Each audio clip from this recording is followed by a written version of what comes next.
Good morning, students. In previous lecture, we started the one sentence answer for revision, and we cover up the 4 chapters. Now we are going to start our next chapter. First question is, why should we conserve biodiversity? हमने biodiversity को क्यों conserve करना है? We should conserve biodiversity. First number is to prevent the species becoming extinct. जो species extinct हो रही हैं उनको हमने क्या करना है? Prevent करना है. ठीक है, उनको बचाना है ताकि वो ख़त्म ना हो जाए. And to maintain food chain and food web of ecosystem. हमने एनवायरनमेंट का फूड चेन और फूड वेब का हमने मेंटेन करना है, इसलिए हमने कंजर्व करके रखना है of biodiversity. We should conserve biodiversity to prevent the species becoming extinct and to maintain food chain and food web ecosystem. Okay, now next one is some tribals depend on the jungle. How? कुछ tribals क्या होते हैं? Depend होते हैं जंगल पर. कैसे?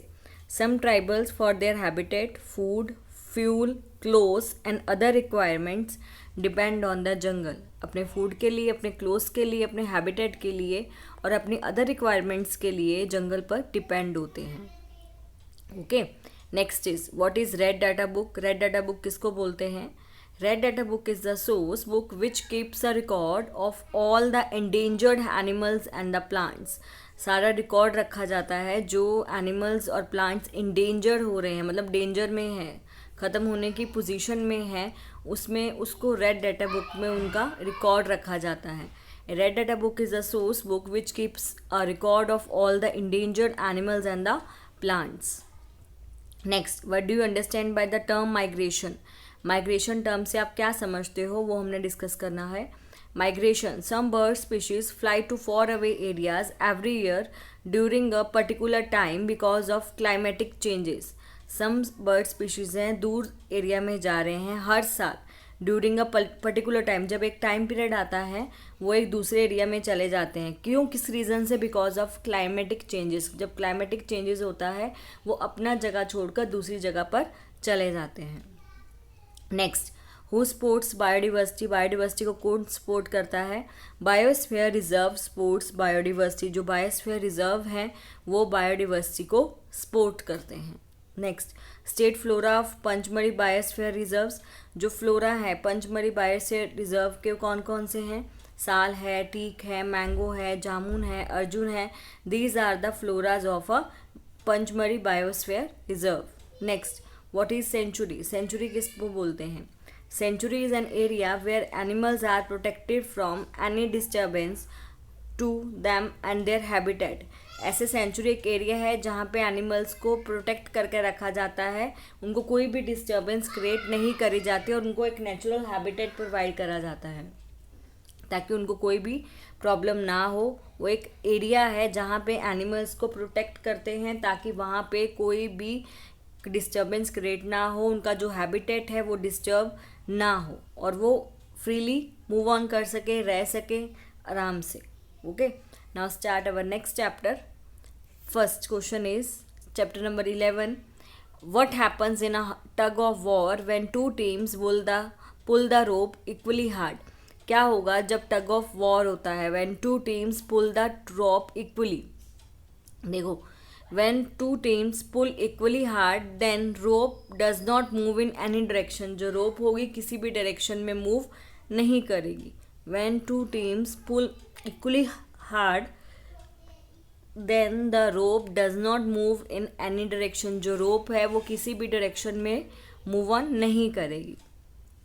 next, does the palm apply any force on the ball when we place our palm in front of the moving ball. जब हम कोई पाम है फोर्स अप्लाई करती है जब हमने पाम को बॉल के मूविंग बॉल के सामने रख देते हैं. Yes, our palm applies a force on the ball to oppose its motion. उसके मोशन का वो अपोज करता है. Yes, our palms apply a force on the ball to oppose its motion. उसके मोशन को वो क्या कर रहा है? अपोज कर रहा है. Next, what are the interaction of poles of two magnets. Two magnets का क्या इंट्रैक्शन रहता है? लाइक पोल्स क्या करते हैं? रिपल करते हैं और अनलाइक पोल्स क्या करते हैं? Attract each other. Like poles repel each other and unlike poles attract each other. जो लाइक पोल्स हैं वो रिपेल करते हैं, एक दूसरे से दूर भागते हैं, और जो अनलाइक पोल्स हैं वो एक दूसरे की तरफ क्या होते हैं, अट्रैक्ट होते हैं। Next, is the force of gravity exerted by the earth. Force of gravity earth exert करता है only? No, every object in the universe exert gravitational force on every other object. वो कह रहा है कि नहीं, सारे यूनिवर्स के जो ऑब्जेक्ट्स हैं ग्रेविटेशनल फोर्स को एक्सर्ट करते हैं एक दूसरे पर। No, every object in the universe exerts gravitational force on every other objects, दूसरे ऑब्जेक्ट्स पर। Clear? Next, gives the two effect of force applied on an object. Two force बताने हैं, अफेक्ट जो अप्लाई करता है। Give the two effects of force applied on an object. Object पर जो force apply होते हैं वो बताने हैं। क्या क्या उसमें रिएक्शन होता है, क्या प्रॉब्लम होती है। It's change the direction of motion of an object. वो डायरेक्शन चेंज करता है ऑब्जेक्ट के मोशन की, वो क्या कर देता है, डायरेक्शन को चेंज कर देता है। It changes the direction of motion of an object. Object के मोशन की डायरेक्शन को चेंज करता है। It changes the shape of an object. Object की शेप चेंज करता है, मोशन को चेंज करता है और शेप को चेंज करता है। Next, why is force of friction called contact force. जो फोर्स ऑफ फ्रिक्शन है उसको कॉन्टैक्ट फोर्स क्यों बोला जाता है? देखिए, since the force of friction arises due to contact between two surfaces, so it is called a contact force.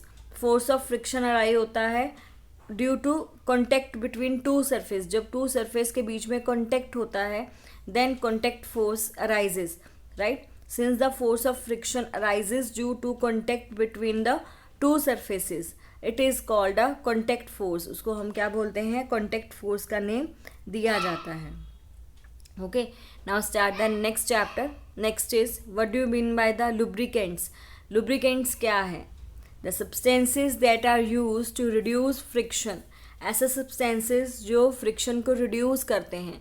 The substances that are use to reduce a friction. Friction को क्या करना है, reduce करना है। दो substances are use are called a lubricants. उसको हम क्या बोलते हैं, लुब्रिकेंट्स का नेम दिया जाता है। The substances that are use to reduce a friction are called a lubricants. उसको लुब्रिकेंट्स बोलते हैं। Next, what is drag. Drag किसको बोलते हैं? The frictional force exerted by fluid on moving objects. जब फ्रिक्शनल फोर्स एक्सर्ट होता है bye fluid, fluid के द्वारा जब फ्रिक्शन फोर्स एक्सर्ट हो रहा है ऑन मूविंग ऑब्जेक्ट्स, जब ऑब्जेक्ट मूव कर रहे हैं इन अ फ्लूइड, फ्लूइड में, इज कॉल्ड अ ड्रैग। उसको ड्रैग बोलते हैं। Next, what is fluid. A substance that can flow is called a fluid. जो सब्सटेंसेस क्या कर सकते हैं, जो सब्सटेंसेस क्या करते हैं, फ्लो करते हैं। The substances that can flow is called a fluid. जो सब्सटेंसेस वाटर में फ्लो करते हैं उसको हम क्या बोलते हैं, इज कॉल्ड अ फ्लूइड। उसको फ्लूइड बोला जाता है। Next, what is static friction. Static friction किसको बोलते हैं? A force required to overcome friction at the instant an object starts moving from rest is known as a static friction. The force applied to overcome friction at the instant an object starts moving from its rest is known as a static friction. उसको static friction का name दिया जाता है। Next, what is sliding friction? Sliding friction क्या बोलते हैं? The force required to keep the object moving with constant speed of the on the surface. A force जो required है कि object कॉन्स्टेंट स्पीड पर मूव करे, ठीक है।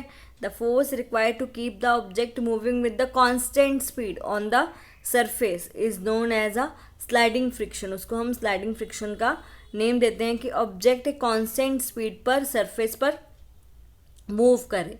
Next, what is rolling friction. अब क्या हो रहा है, रोल कर रहा है। When one body rolls over the surface of another body, क्या करते हैं, रोल करते हैं। When one body rolls over the surface of a another body the resistant to its motion is called a rolling friction. उसको जब role हो रहा है मीन्स वो क्या है, it's a rolling friction. When one body rolls over the surface of a another body the resistant to its motion is called a rolling friction. उसको rolling friction का नेम देते हैं। Next, explain why sportsman use shoes with spikes, ये भी आपको पता है. Sportsman use shoes with spikes to get a better grip on the ground. It increases the friction between shoes and the ground, so sportsman would not slip while he she run और अ play. इसकी वजह से वो slip नहीं करेंगे, जब भी वो रन्स और प्ले कर रहे हैं वो कभी भी स्लिप नहीं करेंगे. ठीक है, इसीलिए जो स्पोर्ट्समैन के शूज़ पर स्पाइक्स प्रेजेंट होते हैं ताकि उनकी जो ग्रिप बनी रहे और वो स्लिप ना हो जब वो भागे. Okay, now start last chapter. What do you understand by vibration? Vibration क्या है? द बैक एंड फोर्थ और up and down motion of an object is called a vibration. पीछे और आगे होना, ठीक है, तो वो क्या है? Is called a vibration. The back and the forth और up and down motion of an object is called a vibration. उसको क्या बोलते हैं? वाइब्रेशन का नेम दिया जाता है. बैक एंड फोर्थ होना या अप एंड डाउन होना या आगे पीछे होना. ओके, उस ऑब्जेक्ट जब आगे पीछे होता है, ऊपर नीचे उसका मोशन होता है, उसको क्या बोलते हैं? Is called a vibration. उसको वाइब्रेशन का नेम दिया जाता है. What is amplitude? The maximum displacement of vibrating body from its mean position. The maximum displacement of vibrating body from its mean position is called a amplitude. Next, what is frequency? Number of oscillation per unit time is called a frequency. Number of oscillation per unit time is called a frequency. Larynx. What is larynx? Larynx is an organ at the upper end of the windpipe through which sound is produced. इसके through क्या हो रहा है? Sound produce हो रही है और wind pipe के अपर एंड पर प्रेजेंट है. Okay, give the length of vocal cord man and women. Vocal cord की लेंथ क्या है मैन और वुमेन की? देखिए, मैन की है 20 mm और वुमेन की है 15 mm.